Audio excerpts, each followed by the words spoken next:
পেরুর মার্কোনা শহরের বাসিন্দা ৬১ বছর বয়সী ম্যাক্সিমো নাপাকাস্ত্রো গেল ৭ই ডিসেম্বর ২ সপ্তাহের জন্য পর্যাপ্ত রসদ নিয়ে সাগরে মাছ ধরতে নৌকা ভাসিয়েছিলেন তিনি।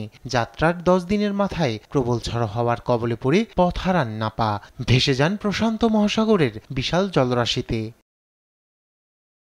৯৫ দিন পার হবার পর গেল ১১ই মার্চ উত্তর পেরুর উপকূলের কাছ থেকে তাকে উদ্ধার করেছে ইকুয়েডরের একটি মাছ ধরা নৌকা। প্রশান্ত মহাসাগরে ৩ মাস আটকে থাকার পর পেরুর ওই জেলেকে জীবিত উদ্ধার করা হয়। উদ্ধারের পর নিজের সঙ্গে ঘটে যাওয়া ভয়াবহ ঘটনার বর্ণনা করেন ম্যাক্সিমো নাপা। এ সময় স্রষ্টার কাছে কৃতজ্ঞতা প্রকাশ করেন তিনি। মহান ঈশ্বরকে আমি ধন্যবাদ জানাই। তার অশেষ কৃপায় ৯৫ দিন কেটে গেলেও জীবিত অবস্থায় ফিরে এসেছি। দীর্ঘদিন না খেয়ে কাটিয়েছি। আমার কাছে জল ছিল না, আমি বৃষ্টির জলে বেঁচেছিলাম। বাঁচার তাগিদে তেলাপোকা, পাখি ও কচ্ছপ খেয়েছি। আমি প্রতিদিন আমার মায়ের কথা ভাবতাম। অবশেষে ঈশ্বর আমার ডাকে সাড়া দিয়ে মায়ের বুকে ফিরিয়ে দিয়েছে। বাকি জীবন পরিবারের সাথেই পার করতে চাই।